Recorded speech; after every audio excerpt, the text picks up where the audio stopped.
उत्तर प्रदेश की सरकार ने हलाल पे लगाया बैन। तो इसके ऊपर काफ़ी हो हल्ला हो गया है कि भाई साहब आप हलाल प्रोडक्ट्स बैन कैसे कर सकते हैं। अच्छा, क्या होता है ना कि जब लोगों को नॉलेज नहीं होती, लोगों को ज्ञान नहीं होता, फिर लोग जो सांप्रदायिक भावना है उसमें जो आग है ना, उसमें घी का काम करते हैं। तो they speak from a place of a lack of knowledge. अच्छा, दो तीन चीज़ें हैं, ये हलाल है क्या?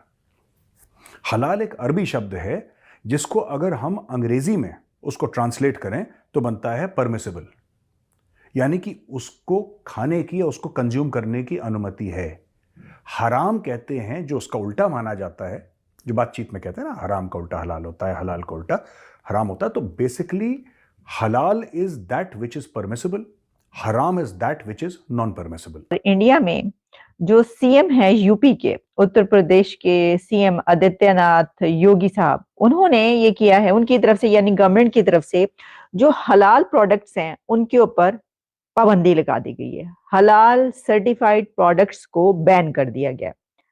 अच्छा, अब आप ये जानते हैं कि कितनी बड़ी आबादी वहां पर मुस्लिम्स की है, ठीक है जी। तो हलाल प्रोडक्ट्स जो है वहां पर बहुत ज्यादा चलती हैं, और बेशुमार ऐसी चीजें हैं प्रोडक्ट्स जहां पर हलाल जिसके ऊपर लिखा होता है।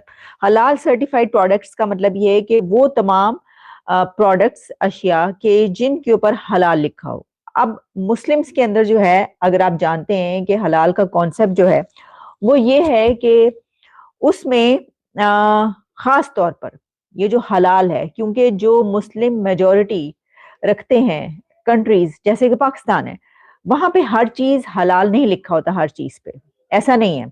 हाँ, जो एक्सपोर्ट की हुई है, यानी कि जो इंपोर्ट होती हैं पाकिस्तान के अंदर चीजें जो बाहर से आती हैं, उसके ऊपर क्योंकि लोगों को खतरा होता है कि अच्छा कहीं इसके अंदर सूअर की चर्बी या ऐसी कोई चीज तो नहीं इस्तेमाल की हुई, यानी कोई ऐसी चीज तो नहीं इस्तेमाल की गई कि जो वो ना खाते हो, या उनके लिए उनके मजहब के मुताबिक, इस्लाम के मुताबिक हलाल ना हो, हराम हो। तो उसके ऊपर क्या होता है कि वो उसको हलाल लिख देते हैं कि नहीं, उसमें ऐसी कोई चीज नहीं शामिल, कोई मसला नहीं है, आप ये खा सकते हैं।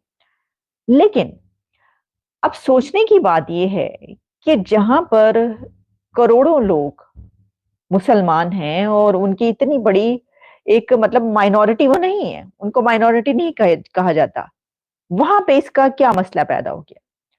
तो इसकी जो डिटेल्स हैं वो ये हैं कि वहां पर इसलिए हलाल सर्टिफाइड को बैन किया गया है क्योंकि जो मसलन जैसे चीनी है तो उसके ऊपर भी जो है वो हलाल लिखा जाता था। कपड़े हैं, गारमेंट्स हैं, तो उसके ऊपर भी हलाल लिखा जा रहा है। तो उनकी तरफ से ये कहा गया कि जो रिलीजन है उसको आप फूड में ना लाएं। अब देखिए ना, चीनी जो शुगर है उसके ऊपर हलाल या हराम क्या है? असल में जो बेसिक कॉन्सेप्ट है वो हलाल और हराम का, वो ये है कि जो जानवर ज़िबा किया जाता है, ठीक है जी, उसको आप हलाल करके खाएं। अब हलाल का क्या है कि आपने मुर्दा गोश्त नहीं खाना, मरे हुए जानवर का गोश्त नहीं खाना, मरे हुए परिंदे का गोश्त नहीं खाना, आपने उसको हलाल करके खाना है, क्योंकि आप में जो है वो इजाजत है कि जी आप ठीक है आप खा सकते हैं। बल्कि इजाजत क्या है, आप तो ऐसे धड़ल्ले से जानवर खाते हैं कि अल्लाह माफी। यानी जिस तरीके से जो ईद पे हो रहा होता है, कुर्बानी की जो ईद होती है, उसमें जिस तरीके से वो जानवर बेचारा दौड़ा होता है आगे और उसके पीछे आप भाग रहे होते हैं, उसके पीछे दौड़ के आप उसको पकड़ते हैं, जिस तरीके से उसको लिटाते हैं और मारते हैं। और जो ऊंट की है ना, मैं देख रही थी, बल्कि कुछ ऐसी वीडियोस भी चल रही थी, तो बल्कि इंडिया के में क्योंकि ये बहुत डिस्कस किया जा रहा है, तो मेजर गौरव आर्या के का भी एक प्रोग्राम जो इसके ऊपर चल रहा है, तो ऊंट की उन्होंने कोई बात की, तो मैं आपको बताना चाहती हूँ कि जितना खतरनाक और जिसे कहते हैं ना कि बहुत ही जालमाना तरीके से ऊंट को ज़िबा किया जाता है, आप सोच भी नहीं सकते, मतलब देख भी नहीं सकते। मेजर साहब आप तो शायद देख भी ना पाए जिस तरीके से, मेजर गौरव को मैं कह रही हूँ, जिस तरीके से ऊंट को ज़िबा किया जाता है। वो खड़ा होता है और खड़े खड़े उसको जो है, क्योंकि कुर्बानी पे होते हैं ना, बड़ी वो होती है पाकिस्तान के अंदर कि जी ऊंट ज़िबा करें, बड़ी जबरदस्त वो तरीके से होता है। जिसके पास जितना ज्यादा पैसा है वो उतना बड़ा जानवर लेकर आता है। मसलन ये कि ऊंट जो ज़िबा करता है वो तो बड़ा ही कोई रिच आदमी होता है, बड़े अमीर अमीर लोग ऊंट लाते हैं, हम तो ऊंट ज़िबा करेंगे हैं, और वो फ्रिजों में भर के तो फिर वो खाते हैं कोई एक साल पूरा।